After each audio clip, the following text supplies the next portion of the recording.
Good morning મિત્રો, જય શ્રી કૃષ્ણ, જય દ્વારકાધીશ. મિત્રો આજે આપણે ગીતો ઉપનિષદ ભગવદ્ ગીતાના અધ્યાય નંબર 18 ઉપસંહાર ત્યાગની પૂર્ણતાના શ્લોક નંબર 61 વિશેની માહિતી પ્રાપ્ત કરીશું.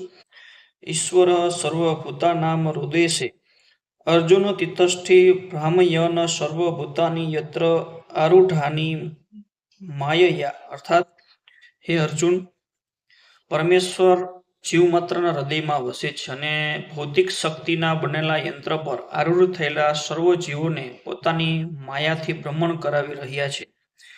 અર્જુન સર્વોપરી જ્ઞાતા નહોતો અને લડવું કે ન લડવું એનો નિર્ણય તેની મર્યાદિત વિવેક બુદ્ધિ પર આધારિત હતો. ભગવાન કૃષ્ણએ બોધ આપ્યો કે જીવ સર્વે સર્વા નથી. પૂર્ણ પુરુષોત્તમ પરમેશ્વર અથવા સ્વયં કૃષ્ણ અંતર્યામી પરમાત્મા રૂપે હૃદયમાં રહીને જીવ માત્રને નિર્દેશ આપે છે. શરીરના પરિવર્તનો થવાથી જીવ પોતાના પૂર્વકર્મ ભૂલી જાય છે, પરંતુ ભૂત, વર્તમાન તથા ભવિષ્યના જાણનાર પરમાત્મા તેના સર્વ કર્મોના સાક્ષી રહે છે. તેથી જીવોના સર્વ કર્મોનું સંચાલન આ પરમાત્મા જ કરે છે. મિત્રો, આ શ્લોક આપણે પૂર્ણ કરીએ છીએ. નવો શ્લોકના નવા વિડીયો માટે આ ચેનલ લાઈક અને સબસ્ક્રાઈબ કરજો, જેથી કરીને તમને નવા શ્લોકની નવી માહિતી મળી શકે. જય શ્રી કૃષ્ણ, જય દ્વારકાધીશ.